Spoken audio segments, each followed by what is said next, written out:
Om Shri Ganeshaya Namaha. Om Shri Saraswatyai Namaha. Om Shri Gurubhyo Namaha. Om Samasta Jana Kalyane Niratam Karunamayam Namami Chinmayam Devam Sadgurum Brahma Vidvaram. Om Mukam Karoti Vachalam Pangum Langhayate Girim Yatkripatamaham Vande Paramanandamadhavam. Om Parthaya Pratibodhitam Bhagavata Narayanena Swayam Vyasena Grathitam Purana Munina Madhye Mahabharatam Advaitamritavarshinim Bhagavati Ashtadashaadhyayinim Ambatvam Anusandadhami Bhagavad Gite Bhavadveshini.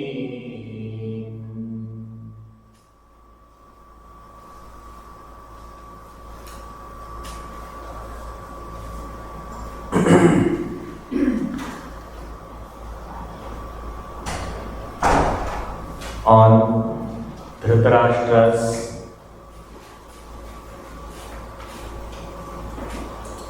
asking Sanjaya to describe what all happened at Dharmakshetra,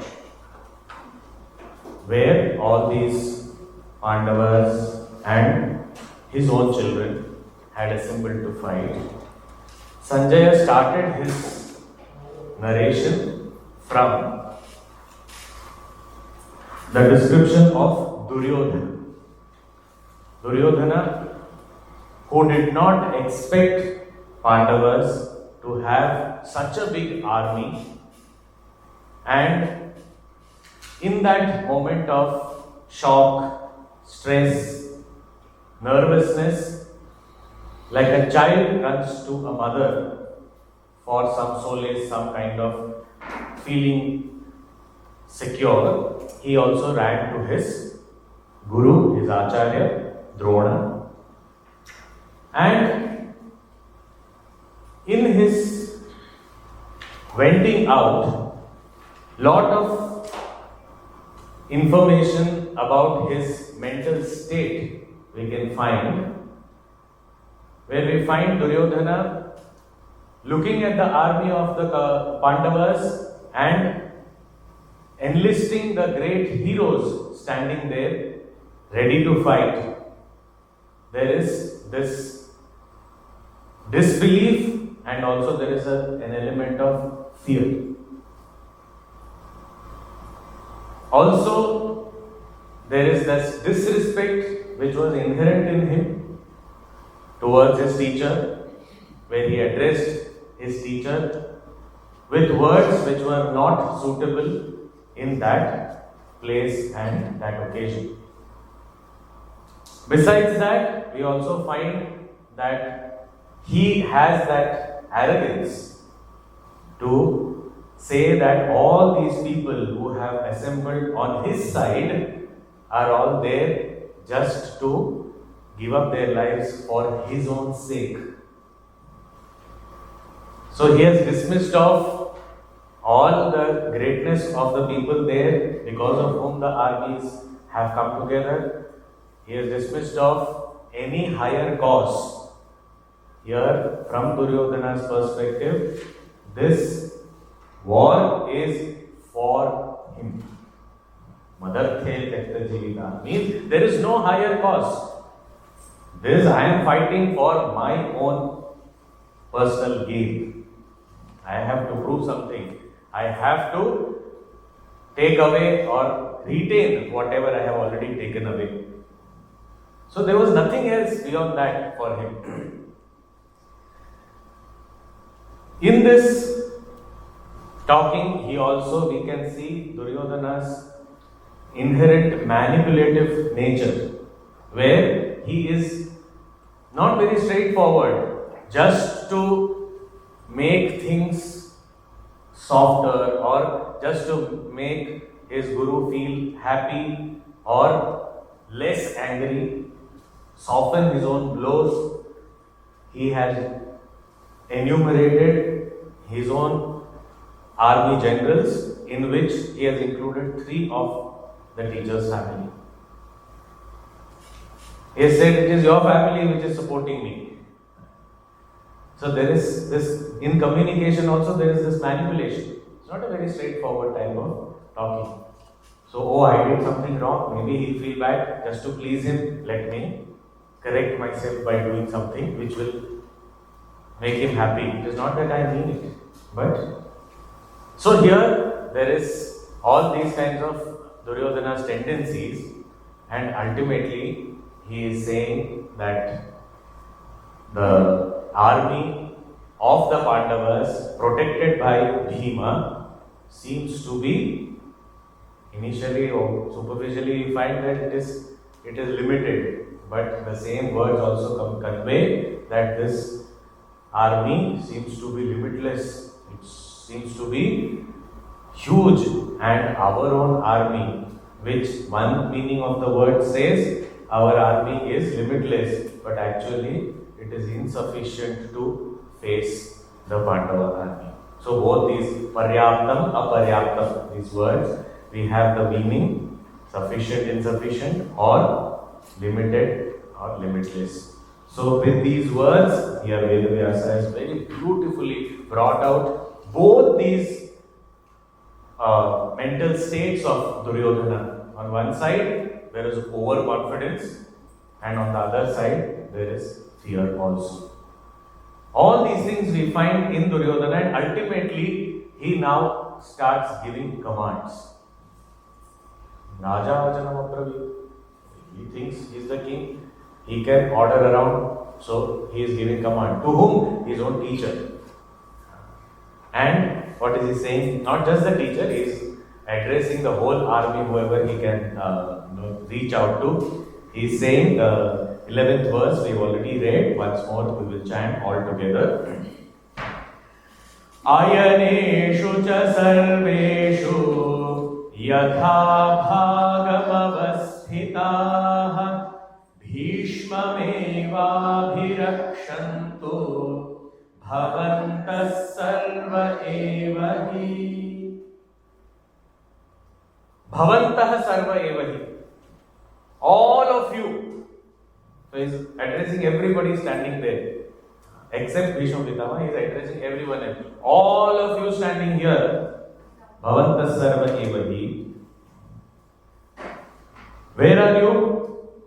Ayaneshu cha sarveshu yatha bhagam avasthitaha. All of you who are now in your own positions, who have taken your positions as per the formation of our army, you are all in your respective positions. Wherever you are, following the strategy that has been shared by the commander-in-chief, remaining in your own respective positions. Ayaneshu cha sarveshu yatha bhagam avasthitaha. You have been given different areas, different people to deal with, and you have a battalion to lead. All of you, wherever you are positioned, you have just one job to do. Oh, just one job to do. What is it? Bhishmam eva abhirakshantu. All of you just protect Bhishma. That's all. He is telling Drona. No, just protect Bhishma means what? He is the most important in our army. So, all of you, wherever you are, make sure no harm comes to Bhishma. Make sure he is never in danger. Which means, all I care about is him. So, what kind of demoralizing, just before the war begins, just before the fighting, any time the arrows can be shot, any time it can begin. At that time, he is giving his final speech. Usually it is a pep talk. Here it is just the opposite of it. He says, I don't care what happens to you all, only Bhishma should be protected. Bhishma eva abhirakshantu. May he be protected from all sides. Wherever you are, your job is that. You take an arrow on yourself, you get killed, I don't care. Bhishma eva abhirakshantu. These words he is not speaking, but when he is saying only Bhishma alone has to be protected, which means that it is evident that I care about him, he has to be alive, he has to be safe. So the one who he is talking to, he is saying, you also don't matter to me, you just protect Bhishma. This is the kind of words he is using. Now everybody, everyone is expecting that, okay, he is a leader, a young leader, he will say something and we'll all be accused and we'll all... If the leadership only says, you don't matter to me, so it is a very demoralizing thing. Then why would I lay my life for someone who doesn't care about me? Why should I risk my life? There is no gratitude, there is no sense of, there is no connect, there is no love, there is no devotion, there is nothing. What is the reason? Why would I be ready to give up my life? There is no reason. You are not taking care of me. You are not worried about my safety. All you care is another person in the army. Even if you say, all of us, we may die, but let our team win. If something like that, that's also okay. Because there is some identity as a whole, that we are all, our army should win. Even that is okay. That also is not. It is just one person should win. Rest all, whatever happens, I don't mind. See, this is... So even if we look at it from a statesmanship, that also it is... So what kind of king? And there are people who argue, what's wrong if Duryodhana was ruling over the country? Let him rule. Pandavas anyway are used to living in the forests, right? So let them live in the forest. And Duryodhana, he was ruling the country after all. He was taking care of everything. This is the way he would be taking care. For one individual, he will sacrifice the totality. So, and this is the way he is communicating with everyone. And there is no sense of totality, there is no sense of all of us, we are one. And in this we are one, maybe some people may have to sacrifice their life, but at the end, we will all be victorious. If that spirit comes out, even that is fine. Then you can say, okay, you die, I don't care, but let our country win or our army win. That is understandable. Here, no such thing. There is no higher goal also given to the army. There is no purpose. What is the purpose? Protecting another person who is more important to me than you. Now, why would I protect somebody when someone who doesn't care about me asks me to do so? Why would I do that? And what is he saying? He is saying, Madarthe Tyakta Jivitaha. They are all ready to lay down their lives just for my sake. Even if that was true, after listening to this statement, people would have changed their mind that I am not going to fight for him. So now he is demoralizing outright everyone. Initially he was just talking to Dronacharya. Now he is Bhavanta Sarva, all of you. It's in plural. He is addressing everyone. Now he was after this, at this point, as though it was the ultimate thing that's all. Now this is the ultimate thing. Now more than this, if we allow him to speak, the whole army morale will go down. So when children prattle, till the time it is harmless, or it's not creating too much of hurt to anyone and all, we let them practice. But beyond a limit, we have to somehow stop. Now here, Bheeshma Pitamaha, he was just next to Dronacharya's chariot. And Duryodhan as though went in between both of them and he started talking to Dronacharya. So Bhishma Pitamaha was close by. And he could also hear all this happening. So when he heard this, he felt, I have to stop him now. If he goes on, he will demoralize everyone. Half of our army will go other side only. Because already people are, they are not very comfortable fighting from this side. Because on the opposite side there are Pandavas. On the opposite there is Sri Krishna. So already there are many people who are not very happy, but they are just bound by some word. So they are fighting there. So he will demoralize, he will completely destroy the situation. And this was Bhishma's loyalty. Loyalty to the throne of Hastinapur. He did not care about who is sitting there. He said, Hastinapur as a kingdom has to be safe. So I represent the kingdom. So from his standpoint, the kingdom has to be safe and this army belongs to the kingdom. And from that standpoint, this guy is destroying the whole thing. Although his personal preference was on the other side, he knew that this was, his side was not the correct one. But still, and he had decided certain personal decisions he made and he declared also. That's why it is very difficult to understand dharma, righteousness, because in these cases, that is why we need a scripture like Mahabharata to tell us in such a situation, what are we supposed to do. So, Bhishma made certain personal decisions. He said, I am not going to kill any of the 5 Pandavas. That is my decision. Second decision, when I am the commander-in-chief, Karna should not fight under me in my army. My personal decision.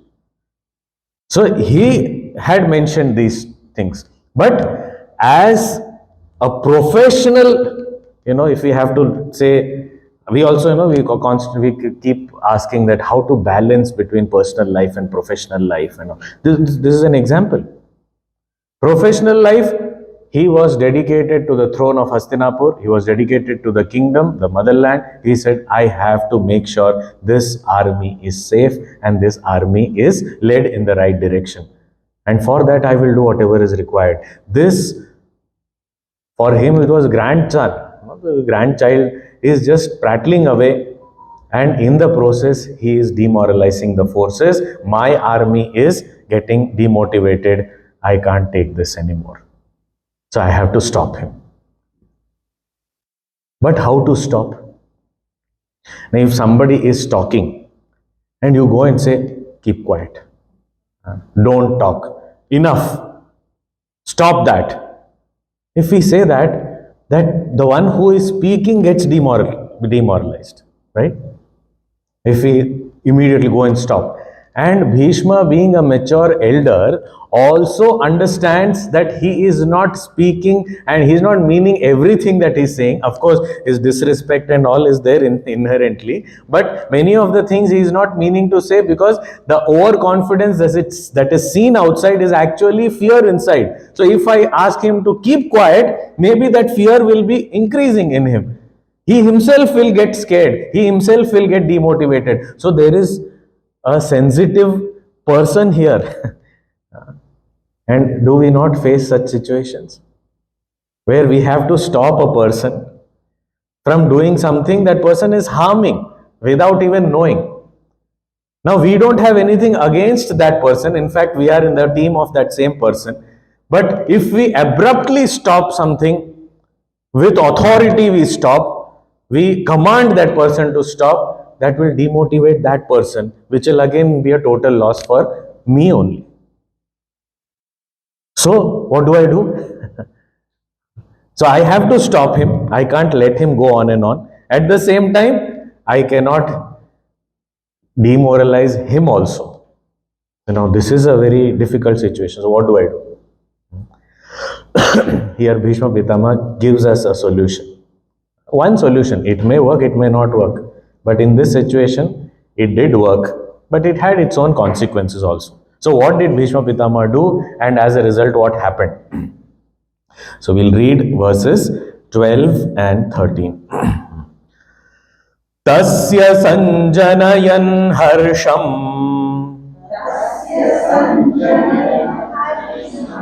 Kuru vruddhah pitamaha Simhanadam vinadyochaihi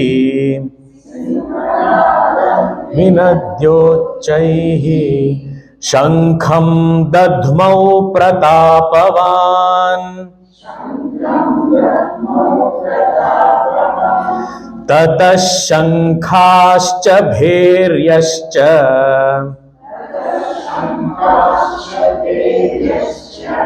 Parnavanaka gomukhaha Sahasaivabhyahanyanta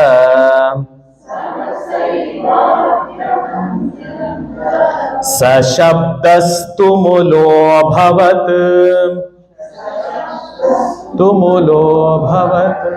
हाँ Tasya sanjanayan harsham. He wanted to stop Duryodhana. Bhishma wanted to stop Duryodhana without demotivating him. So what he thought, that I should do something which will motivate him and also stop him. To encourage him and at the same time stop him. What can I do? So sometimes to stop someone from making noise, sometimes we have to make louder noise. Then the person is not demotivated. The person he stops, and at the same time, based on what kind of noise we make, it will have an effect or impact on that person also. So Bhishma Pitamaha, what did he think? And what did he do? Immediate, fast thinking in that situation. Said one more word comes out of his mouth and the whole army is going to get demoralized. What should I do? Quickly.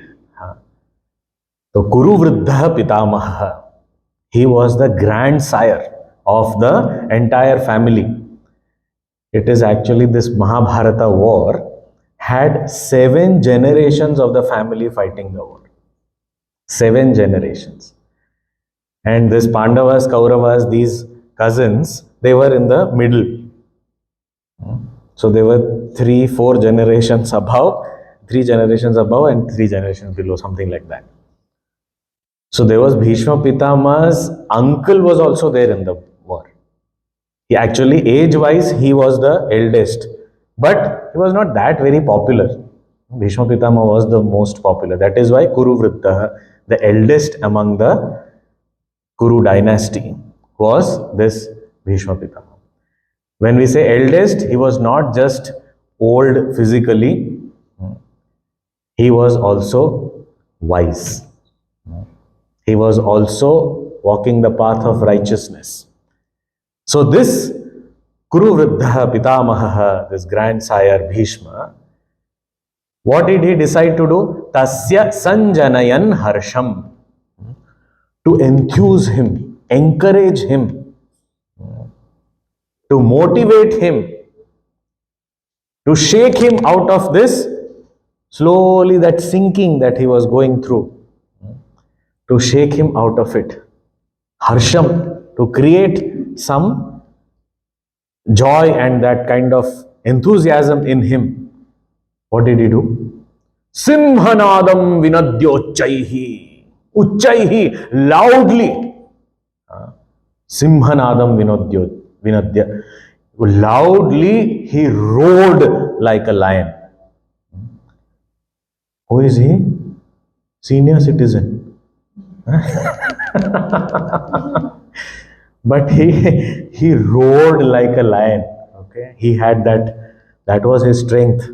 Not that, I am old man. What can I do? I will just guide all of you. You all, it's your time. You do. No, he was in the front. He was leading the army, took entire responsibility, and also had that ability. So he sent out a loud roar like a lion. The roar of a lion is very majestic. The weak-hearted feel scared, but when it is a warrior, they feel enthused and motivated. I also have to do something. So he roared like a lion loudly. These days, for such a small hall for 20 people, we need a microphone. Otherwise, people sitting on the third row cannot hear. But those days, in such a huge battlefield, open spaces, it was not even closed. Closed space, we can listen anyway, it is heard. Open space. And thousands of millions of people were standing there, and in that, his roar was heard. Uchchaihi simhanadam vinadya, having roared like a lion so loudly, then what did he do? He took out his conch and blew. Shankham dadmau pratapavan. This very great Bhishma took out his conch and blew it. Where did that conch come from? They used to carry. It was always there with them.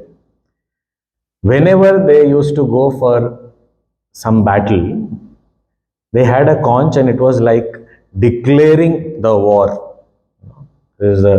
We declare. So he started blowing his conch. And this conch has that effect. Just imagine all these people are arrayed in front of each other, two armies, and about to fight. They're all there to fight. And then this conch is heard. It's like that. There's an electricity passing through the bodies and limbs of all these warriors. So what happened as a result? Duryodhan stopped because it was louder noise. At the same time, he didn't get demotivated. Nobody was telling, keep quiet, what you're saying is wrong, you should not talk like that. No, nothing like that. He just made louder noise. And there Duryodhan stopped, and with that sound, he got that motivation, that energy to get up and say, okay, let's go. So,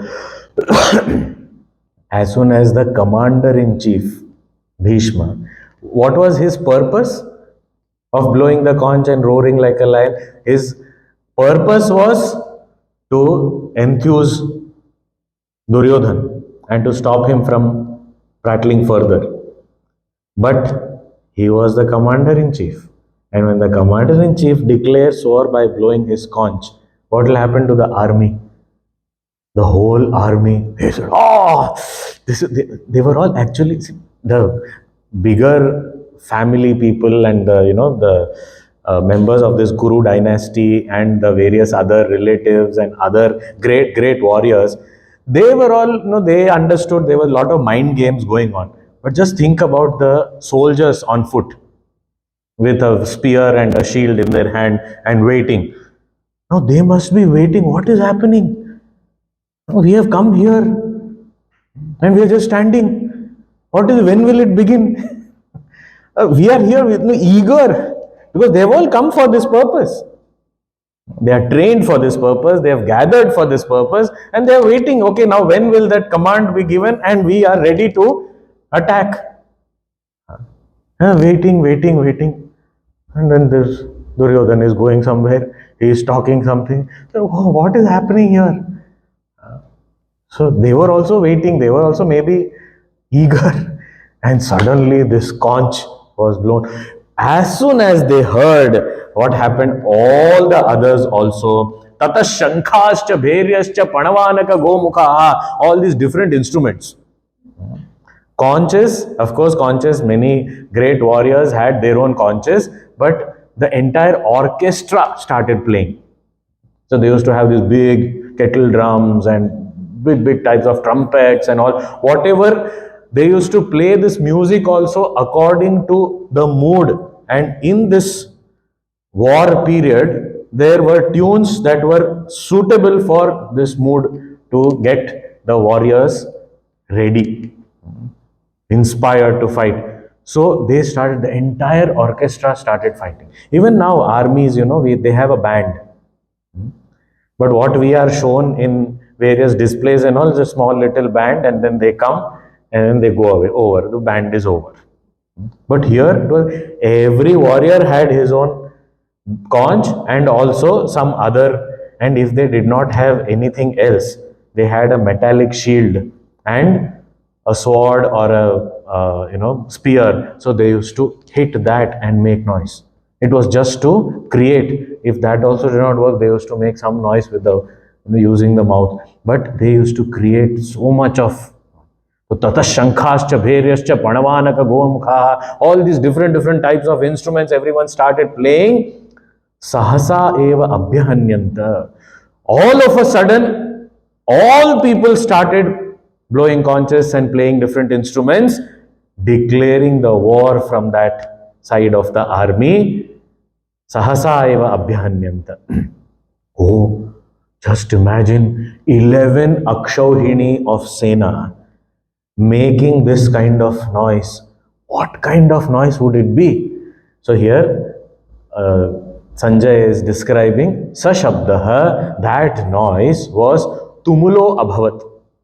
Means it was deafening. It was so loud. Naturally now, so many millions of people making so much of noise, it was deafening at that time. Puja Gurudev at this juncture says that because of this need to stop Duryodhana and encourage him, this blowing of conch by Bhishma and followed by the entire army, because of this, in the pages of history, it is now noted that the Kaurava armies were the aggressors in the war. They began it. Because it is not the arrow that is shot first. Even in the negotiations, the Kauravas said, we won't fight. So there also. Here in declaration of war, they were the aggressors. So it is declared on the battlefield, who began? They were the aggressors. So it is a historic event.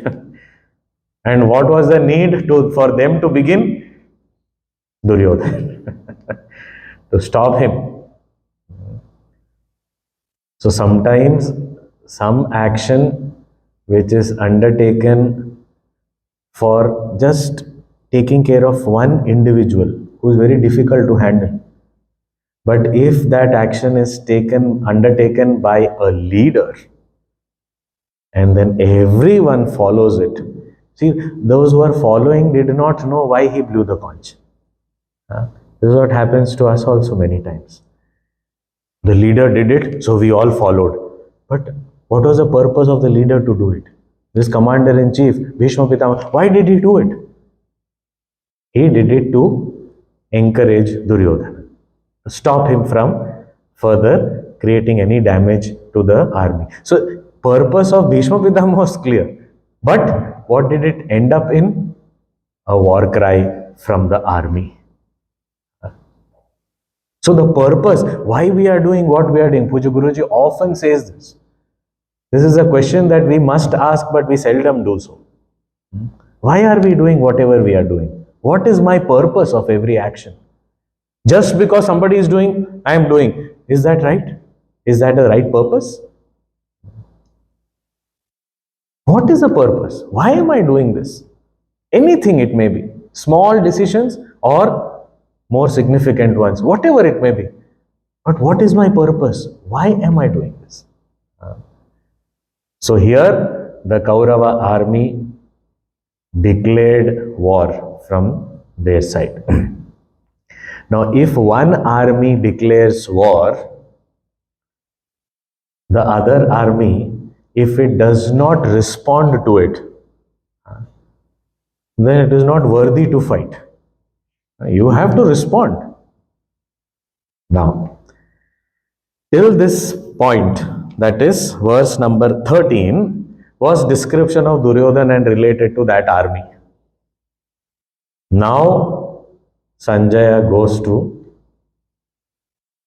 the real thing. Okay, now just imagine. Here we find Bhagavan Vedavyasa also. We can take filmmaking, photography, videography, these kind of narration, all these things also we find in this, because the first chapter has a lot of drama. So just imagine if we are looking at it from picturizing standpoint. Okay, so there's a camera.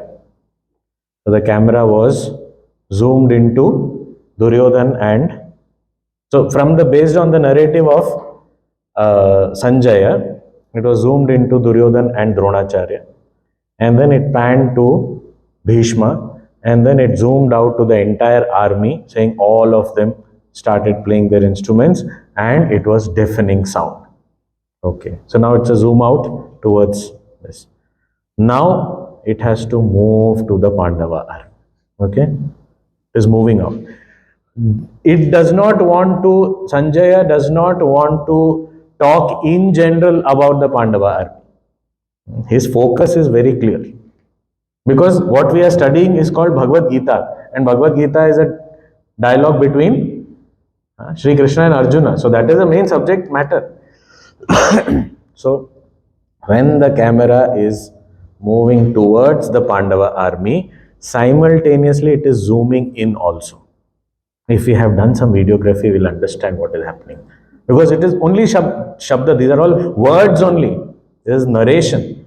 But how Sanjaya is doing that whole thing, and how beautifully in poetry Vedavyasa has, arranged these words is coming down. Now when it is coming from the other army to this, and he wants to talk about Krishna and Arjuna, what will we first see? What will we first see when we are coming? First, there's a sequence of what we will see. Okay, so let us read the verse. This is the most dramatic, beautiful entry of the hero. Okay, verse number 14. Tatashvetair hayair yukte महति स्यन्दने स्थितौ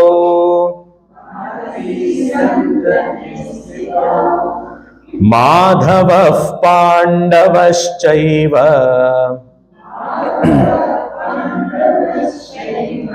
दिव्यौ शङ्खौ प्रदध्मतुः.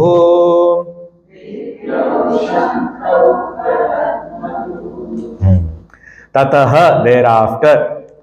Thereafter means after this army has declared war by playing different instruments and making some deafening noise. Here, what is the first thing we see when the camera pans towards the army? Tata shvetair hayair yukte, the horses. Is it not the horses that will come first?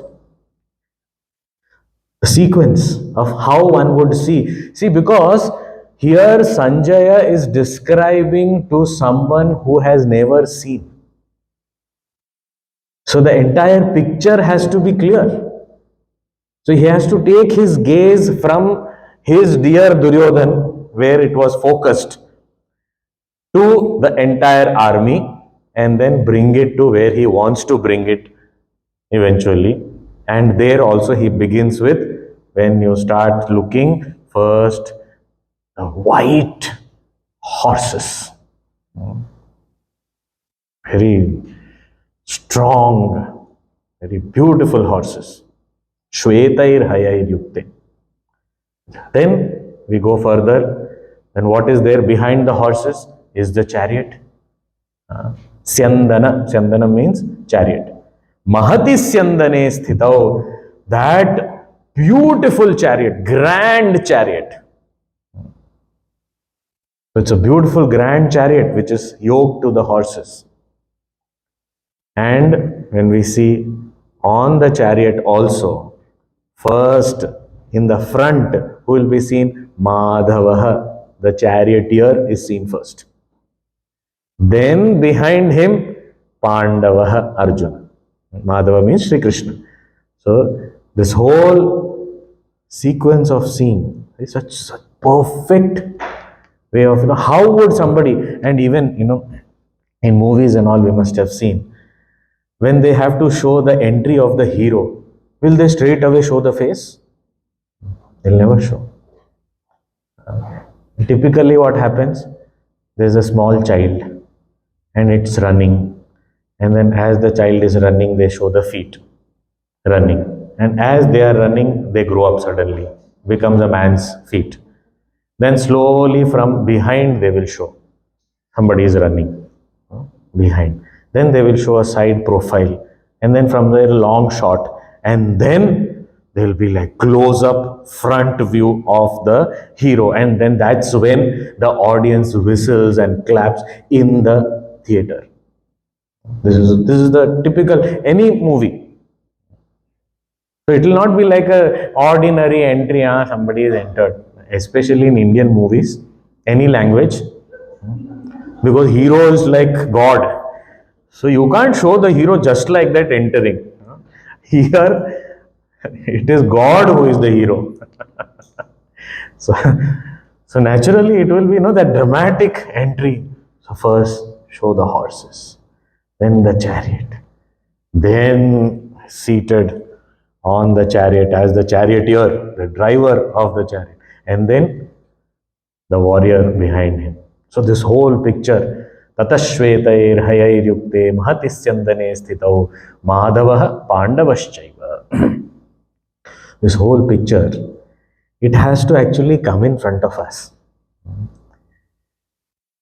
We have to be able to see this. It's such a vivid picture.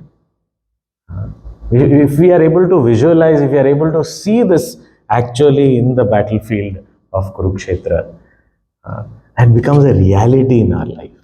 And when then we reach the portions where Bhagavan is going to instruct to Arjuna, it will be real for us. That yes, we are listening to him directly. So that's the beauty, that's the power of this picture painting, the word painting. So here, Madhava, Pandava, this Sri Krishna and Arjuna, both of them,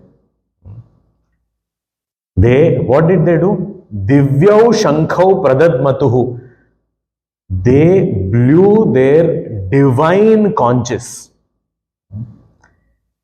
See there, now the comparative thing will start. Okay, because now Kaurava army description, everything is over. Now Sanjay has come to the Pandava army.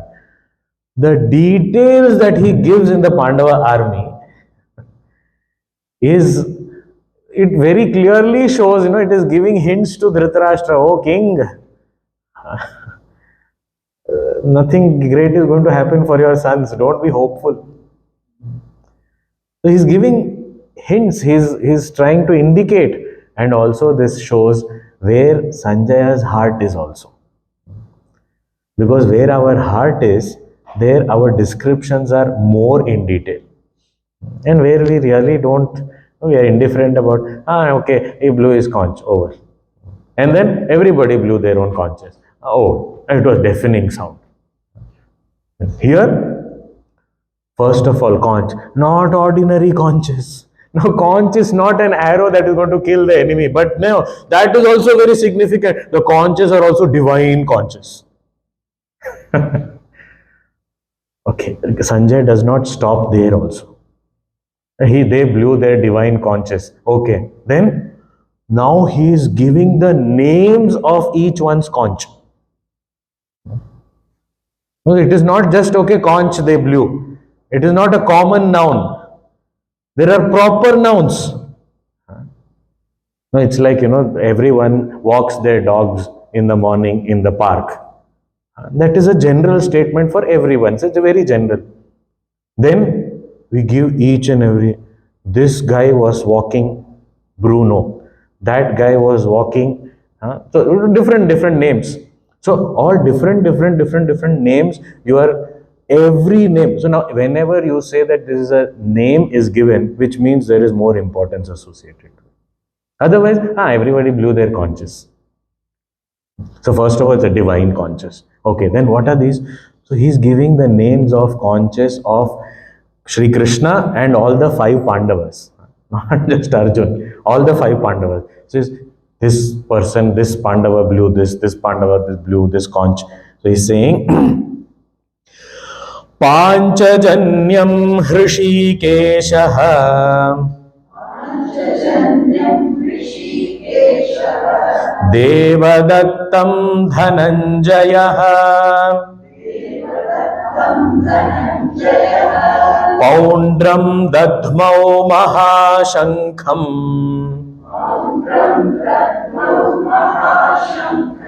Bhima Karma Vrkodaraha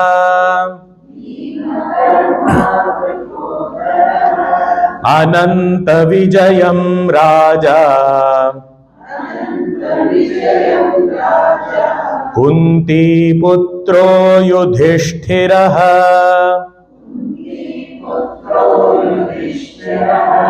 Nakulas Sahadevascha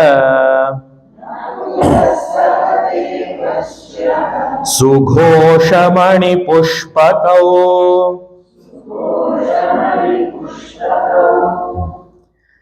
Hrishikesha, name of Sri Krishna. What does Hrishikesha mean?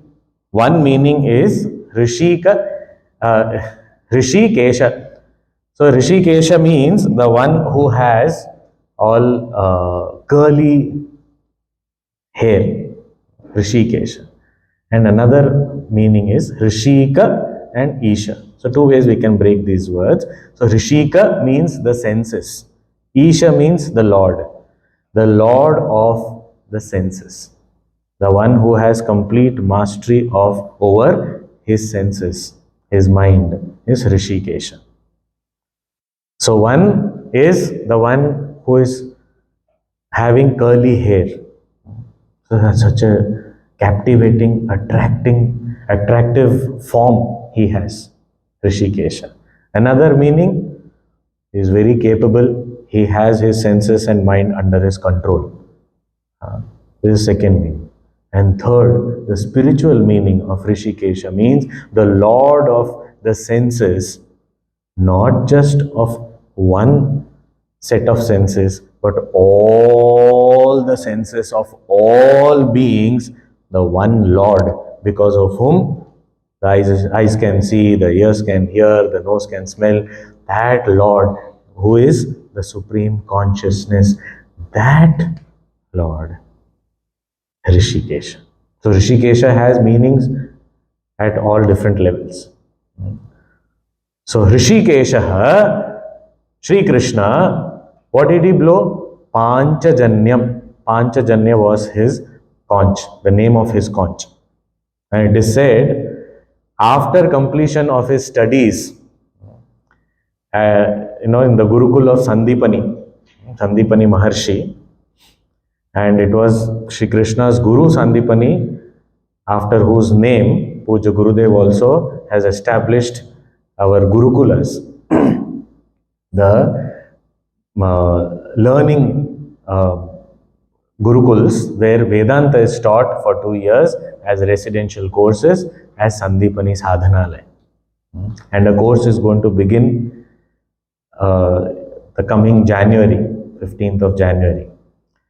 So anybody we know of who is in the age group of 20 to 32, youngsters, unmarried, and want to really study Vedanta. We don't need to think about, if he studies then he'll become sannyasi.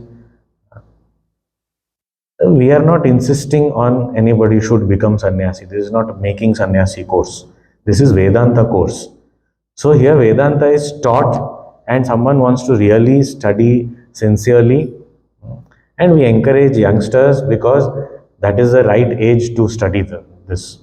So any university graduates between the age group of 20 and 32 who wish to study sincerely in an environment which is friendly for study and actual application and experience.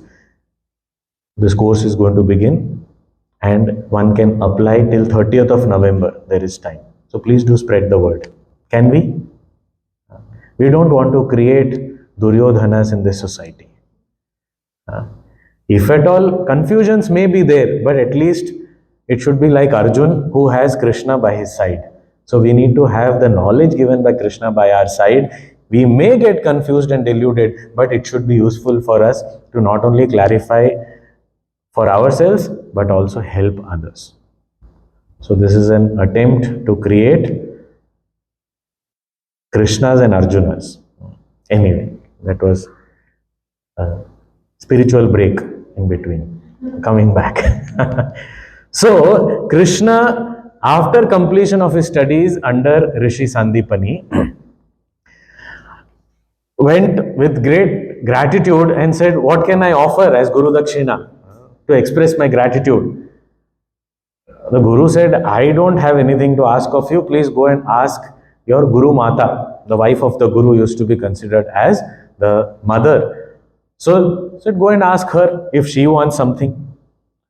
So the Guru Mata said, my son has been taken away by some demon. So I want him back if you can bring him back.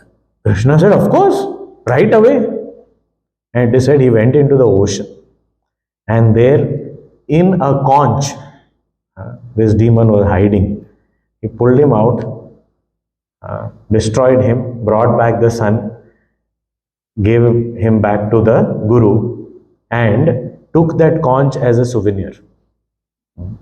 So that souvenir Panchajanya is a symbol of his valor, what he can do.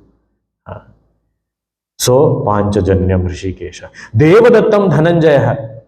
Dhananjaya means Arjuna. So his name is Dhananjaya because he was a very good fundraiser. Dhananjaya means the one who raises funds, collects donation. So it is said that when Yudhishthira wanted to perform the Rajasuya Yajna, it's a sacrifice to establish oneself as the emperor of the whole land, not with an idea of supremacy or superiority, but with the idea of capacity and responsibility to protect the entire land. So Arjuna during that period went to so many places, and to do any yajna you need wealth. So he collected wealth from people. So that is why his name, one of his names is Dhananjaya. So this Dhananjaya, he blew his conch, divine conch named Devadatta. Devadatta means gifted by God. So it was not an ordinary gifted by God. Who will you receive gifts from? Someone who you are, you have good relationship with. He has high connections. Arjuna. That is why he receives gifts from God. We are the ones who usually offer gifts to God, and here he is receiving gifts from God. What connections he has. Devadattam. See, look, everything is indicating something for Dhritarashtra who is listening here. Devadattam Dhananjaya. Acha, then the other brother whom everybody is scared of. So here his name Bhima Karma Vrukodaraha. Bhima Karma means the one who does terrible actions. Means he can do anything. The kind of strength he had, he used to eat a lot also, they say, and he had a lot of strength. When they had to escape from the wax palace, which was, burnt down, to kill them, they had to escape through a tunnel. So as they were escaping and they were going to the forest, everybody got tired after some time in the forest. So it was Bhima alone who carried his 4 brothers and mother and walked alone. So that was his strength. Bhima karma. And we may say he used to eat a lot and he was so strong. Well, eat a lot means automatically we say eat a lot means he would have a big paunch. No, vrikodara. Vrikodara means like a wolf. A wolf, if you see its tummy, it is never coming out, it is going inside. So he was like that. What in modern day we call 6-pack, 8-pack. He must be having some 12 packs. He was so well built. He was not someone with a paunch and all. He was very fit and healthy. Bhima karma vrikodara. These names only are scary. And what is his conch called? Poundram. The name itself of the conch is also scary. Poundram. Poundram, the Mahashankham. His Shankha was a little bigger, the conch, because he himself was bigger. So he could manage blowing that. So then Ananta Vijayam Raja Kunti Putro Yudhishthira. So here Yudhishthira. Duryodhana, Yudhishthira. Duryodhana means somehow creating some fighting with someone, picking on fights, Duryodhana, and employing all wrong means also if required, Duryodhana. Dushta in Yuddha. Here Yudhishthira means Yudhi Sthiraha, the one who is steady in battle. His mind is not wavering. If once it has been decided, it has been decided. There's a very funny incident. There's actually a small little conversation that happens that they say in Mahabharata. It is there. Just before the war began, it is said Yudhishthir got out of his chariot and walked across to the army opposite side. So these Pandavas, especially Bhima and Arjuna, got scared. Why? Because they had come with a lot of vengeance and all. They was eager to take revenge and all. And they felt that this elder brother of ours, in the name of righteousness, dharma and all, he will go and tell. And he was going towards Bheeshma Pitamaha and Dronacharya. So he said he'll say, I think we have decided we will not fight. You take away everything, and he will come, he'll resign. Even before the battle, they got scared. But they did not realize Yudhishthira was very steady in his mind. Till the time there was possibility of avoiding battle, he tried all that he could. He explained to his brothers also, don't waste your energy unnecessarily getting angry now. This is not the time. When we are in exile, what are you going to do just by getting angry? Are you going to be able to even take revenge? It's not going to be possible. So he used to pacify them. And people used to feel that was, cowardice, or he did not have that thing. No, he was very sthira, very steady. But once it was decided, there was no looking back. So why did he go there? He went there to take blessings from his elders and said, no, you only have to bless us. And then he came back. So, but Yudhishthira. And here Sanjay uses the word Raja Yudhishthira. Ananta Vijayam Raja. Not Raja Yudhishthira alone. Who is he? Kunti Putraha Yudhishthira. Now all these references, Kunti Putra means he is your own nephew, son of Kunti. And you know very well that she gave birth to Yudhishthira before Duryodhan was born. Which means he is the rightful heir to the throne. You know it very well that you have been unjust to all of them. So the real Raja is here. See, earlier he said Raja Vachanam Abravit when he talked about Duryodhan. There it was the attitude of Duryodhan which was like the king, and he went and spoke like that. That was what was primarily indicated there. And also to get Dhritarashtra's attention, he said Raja. Here Raja means the rightful king. The heir to the throne is Yudhishthira. Ananta Vijayam. And what is his conch named? Ananta Vijayam means always victorious. Again, another hint. His conch itself is named always victorious, and he is blowing that, which means that is only indicating what's going to happen very soon. Ananta Vijayam Raja Kunti Putro Yudhishthiraha. And Nakula and Sahadeva, the two twins. What about them? The two brothers, the youngest of the Pandavas. What about them? They also had divine conches with a name. And what was that? Sughosha was Nakula's conch and Mani Pushpaka was Sahadeva's conch. So Nakulas Sahadevascha Sughosha Mani Pushpakau. This way, all the five brothers' conches and Sri Krishna. So all six of them, he has named the conches. He has given so many adjectives to them, and he's saying they all. What is he actually describing? They were blowing conch. But he is giving so much detail. It has not yet stopped. There is more. But we'll see that tomorrow.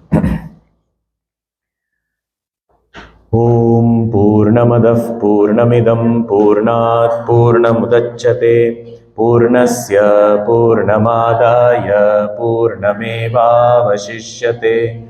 Om Shanti Shanti Shanti. Hari Om Shri Gurubhyo Namaha. Hari Om.